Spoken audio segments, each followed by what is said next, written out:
And now, tonight's presentation of radio's outstanding theater of thrills, Suspense.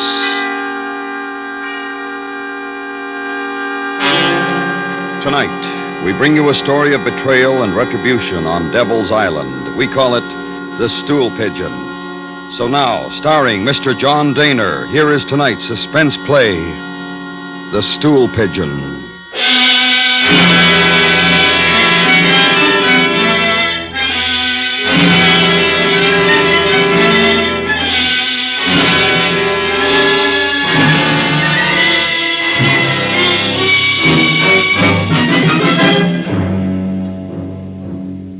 It was hot that afternoon, which in itself, you understand, should not have been surprising.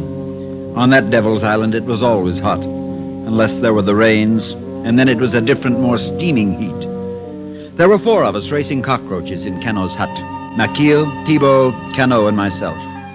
We were what the authorities generously called libres. That is to say, we were free to roam within the confines of the island, but never to leave it. As I say, we were racing cockroaches, and Thibault had already won 3 races. His animal was a huge red beast, fully 3.5 inches in length, and possessing a remarkable stamina. She was named Marie. Made me think of a filly I used to bet on in Paris. It's hot. My friends, it is hot. You never get tired of saying that, do you, Thibault? Yeah. Does he? Yesterday you said the same thing last month and last year. You owe me 5 francs from the last race. Pay. Oh, I always lose. Here. Shall we have another? No, it's too hot. Oh, there. Now who says it's hot? Who? Who said it? Oh, shut up. You little maggot. I could break your shell with my nail if I felt like it. But I like you, Makil, so I allow you to speak to me thus. I heard there's a ship coming next week. Oh? Where'd you hear that? Cano hears everything and knows nothing. I heard from a guard. And it's a lie, because I hear everything first. Did you call me a liar? I call you a liar. Stop it. Put away the knife, Cano. We'll all be put in solitary if you're seen. Hey, a knife. Knife! Where did you get a knife, Cano? Never mind. Oh, but I do mind. That's interesting that you have a knife. Are you thinking of escape, perhaps? Never mind. I'd like to buy your knife, Cano. Not for sale. 100 francs? I'm not selling. 150? No. Ah, well, some other time. I've got half a bottle of wine. Let's go and drink it. I don't feel like quarreling. Oh, Makil, you have a divine soul. Come, my little maggot. You too, Cano, exile.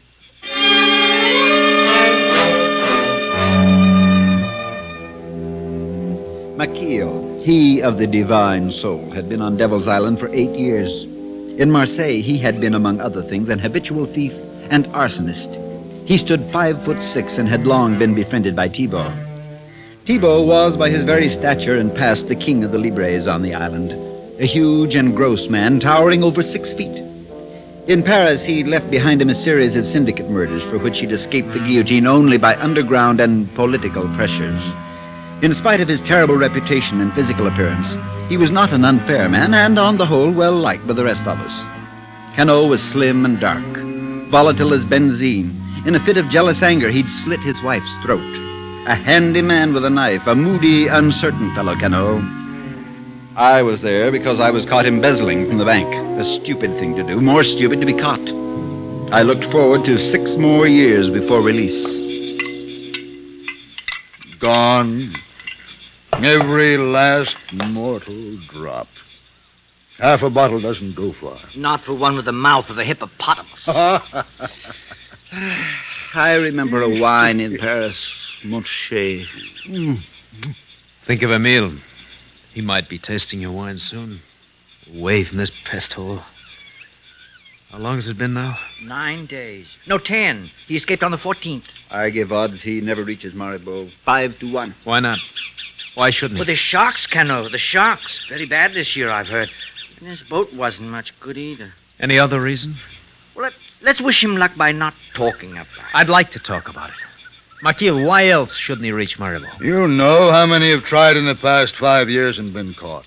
We all know, don't we, Thibault? Yeah. Someone informs. Someone tells that swine of a governor. Yes? We only think that. It's only a guess. Nobody's sure. Only a suspicion. Now, isn't that so, Exil?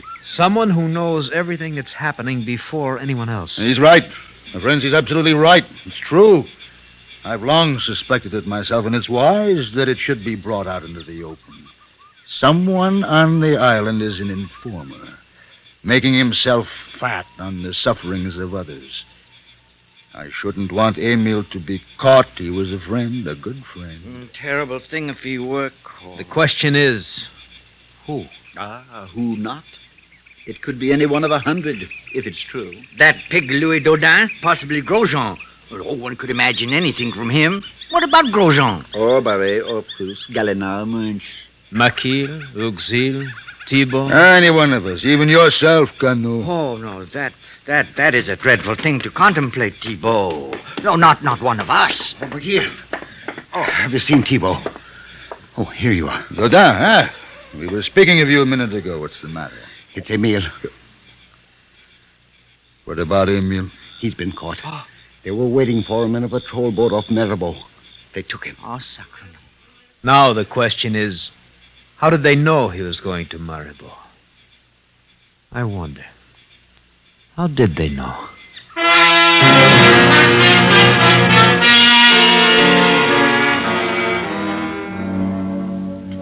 2 days later, Emil was back on the island, in solitary. We heard that he was in bad shape. Thibault managed to smuggle in some cigarettes through a friendly guard, and that was the best he could do. Things were very bad, worse than usual. The governor, Monsieur Planche, was angry, and restrictions even for Libres became more intolerable. He seemed determined to make us all pay for Emil's attempted escape. There was a lot of grumbling. Even Thibault felt the pinch. Then Emil died. We heard from the beating he received when he was captured. Thibault was very quiet for a week after. Too quiet. Then one day he said, I'm fed up.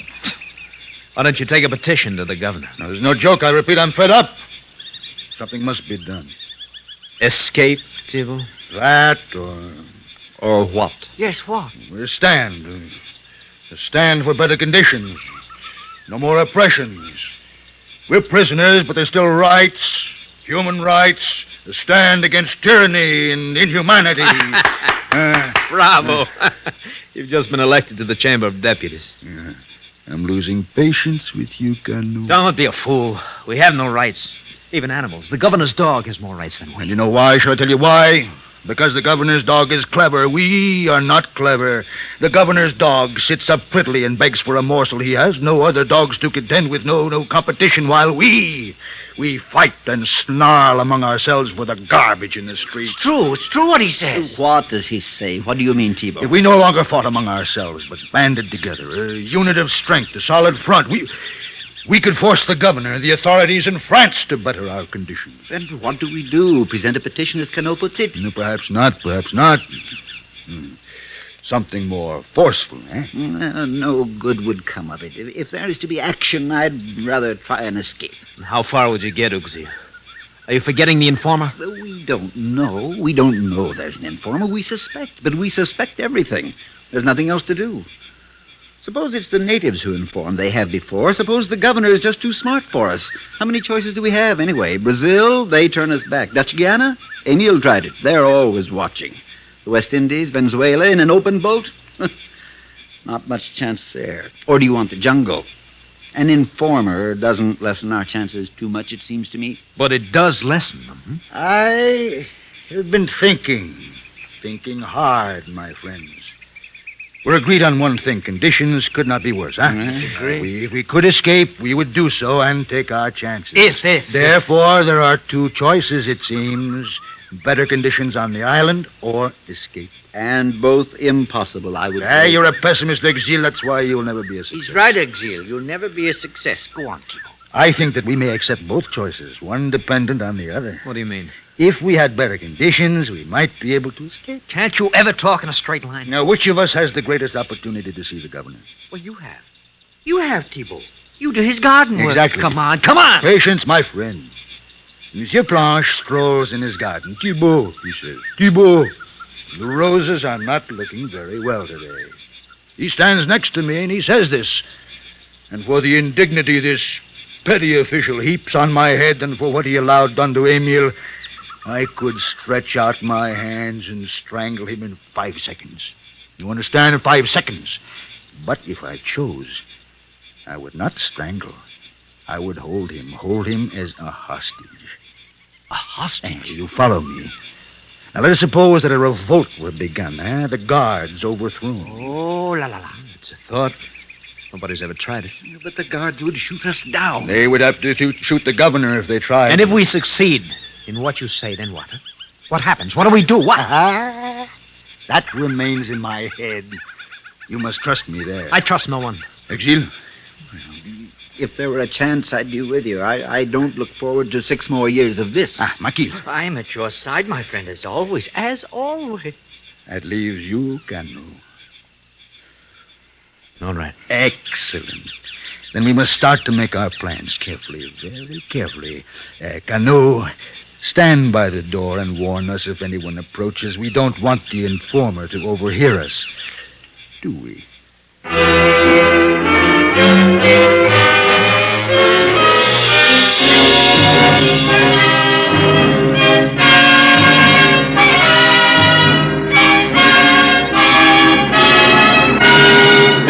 You are listening to The Stool Pigeon, tonight's presentation in radio's outstanding theater of thrills, Suspense.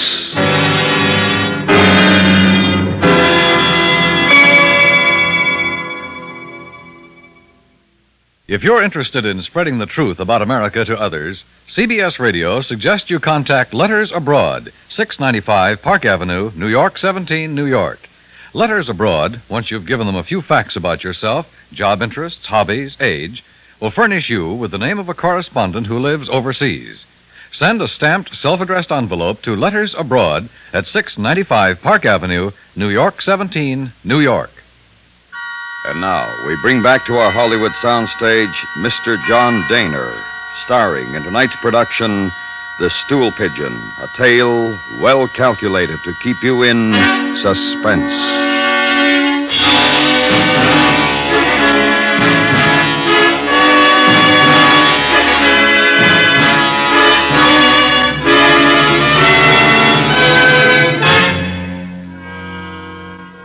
We made our plans in Thibault's hut. Up to a point, they were simple. Thibault, on the next day, was to await the governor's presence. If he appeared, Thibault would grab him and take him to the greenhouse. We 3, Cano, Makil, and I, would be in the vicinity. I to stand guard over Monsieur Planche with Thibault, Makil and Cano to spread word among the other livres that the moment had come. If, on the other hand, the governor did not put in an appearance, we would wait for our chance on the next day or the next. As it happened, it wasn't until the 5th day that the thing happened. It was well timed. The island was stifling, the prisoners restless, smarting under the still harsh restrictions which had followed Emil's escape and arrest. We were like a time bomb ready to explode, and the explosion came. We joined Thibault in the greenhouse. He held the struggling governor in his massive arms. All right, Makil, Cano. Get the others quietly, but hurry. Tell them to gather at the governor's house. Let me go. You fools. You'll suffer. Do not speak of suffering, Monsieur Blanche. It is dangerous talk for you. Go on, Cano, Makil. And remember, the guards mustn't suspect. Do everything quietly. Yes, Thibault. Come on. Now, if you continue to struggle, Monsieur Blanche, I shall be forced to break open your head. What can you gain by this, Thibault?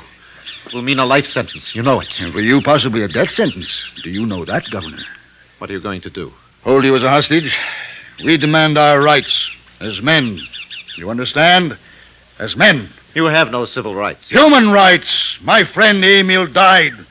He took his chance in escaping, but he wasn't shot. He was beaten to death. An accident. He resisted. Things must change. I can change nothing. The regulations are set in Paris. I simply carry them out. You overdo your authority. You must apply for better conditions for the men. I can do nothing. We shall see. Stay quietly now. We'll wait until the others come back.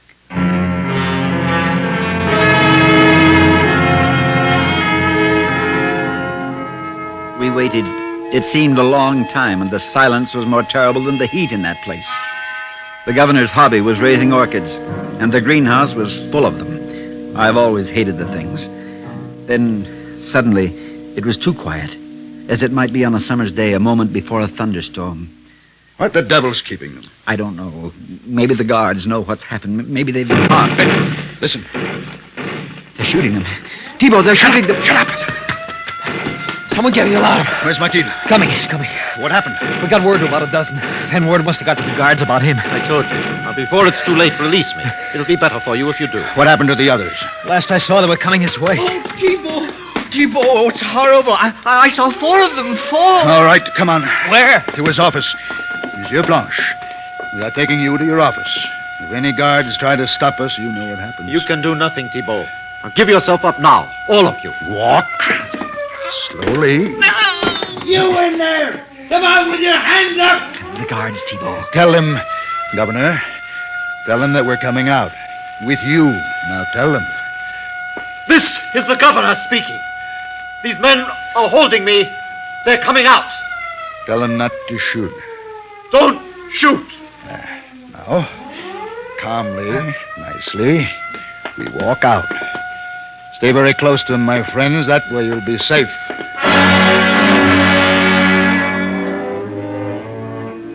As bees clustered around a honeypot, we sidled along the path, past the guards who stood no more than 20 feet from us. It must have been a ridiculous sight, but the honeypot was the governor and our protection from bullets. Then we were in his office. There were no others to join us, and the door closed. It was a strange thing. We none of us thought beyond the moment, and for that moment we were superior beings, prisoners no longer because we were now the captors. But when I glanced into the courtyard and saw the ring of guards looking up, rifles cradled in their arms, it was then another moment, and one, this time, of fear. What now? First, the siren must stop. It offends my ears. Governor, give the order. This is the governor. Turn off the siren.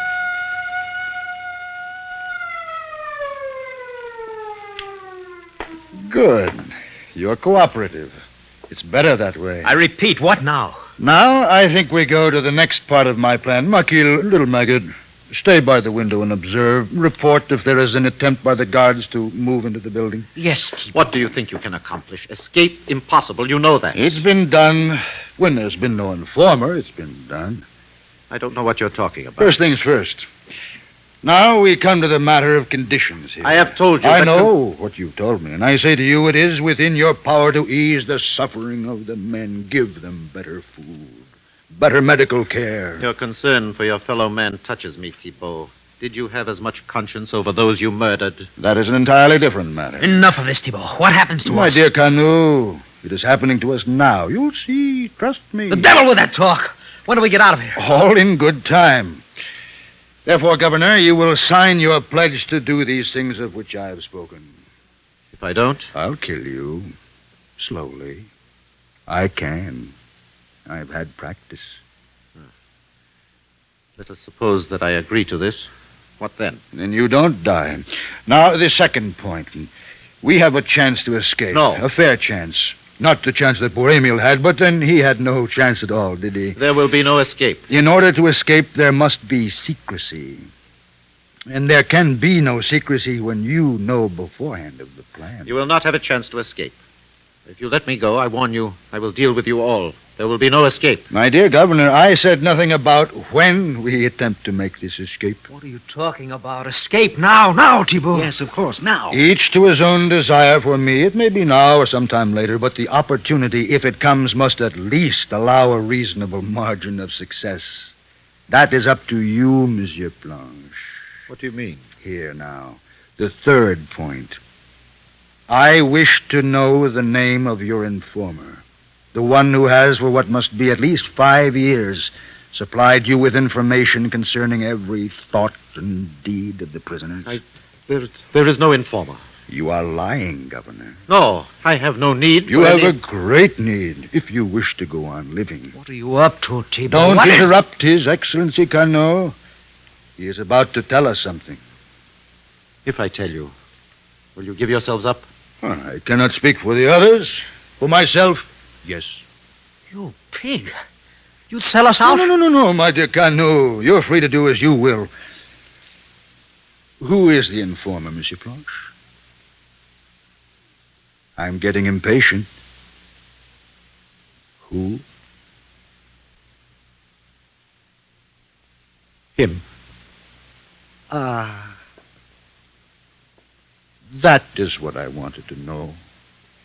Then I ask you one favor, Governor. Do not be hard on these two. All this was done to gain what you've just told me, nothing more. I don't understand you. My friend Emile. I have other friends. I should not want to see them go as he went. You had better escape now, Makil. No, Thibault. It's not true.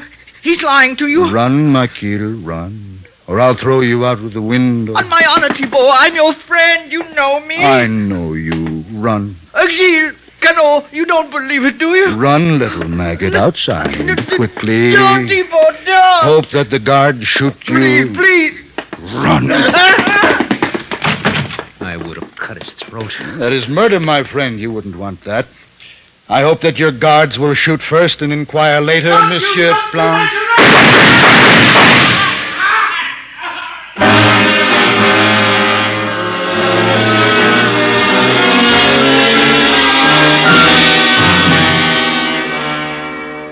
We all went to solitary. It was expected, but somehow things were different, a little better on the island. How do you explain it? Perhaps the governor was ashamed. Perhaps he admired something about Thibault that none of us understood. How does one know these things? There's not much else to tell. A year after we were released from solitary, Thibault tried to escape. And this time it wasn't a prison informer who turned him in. It was the native from whom he bought the boat. How do you explain these things?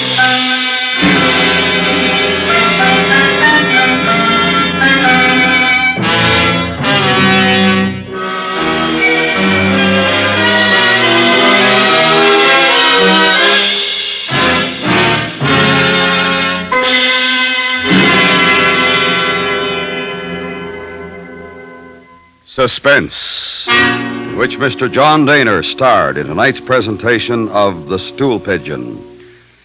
Next week, the story of a man who returned home to find his people in the grip of a strange disease. We call it The Frightened City.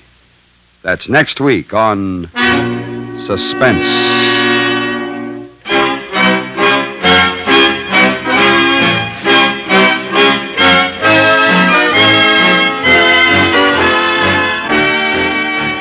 Suspense is produced and directed by Anthony Ellis, who wrote tonight's script. The music was composed by René Garrigan and conducted by Wilbur Hatch. Featured in the cast were Parley Bear, Joe Kearns, Tony Barrett, Jim Nusser, and Edgar Barrier. Tomorrow night on the FBI in Peace and War, a criminal comes up against a determined socialite who doesn't scare easy. And it isn't long before the G-men move in on the ex-con's new racket. Remember, the FBI in Peace and War, tomorrow evening over most of these same stations. Stay tuned now for George Herman in the news, followed by Disc Derby.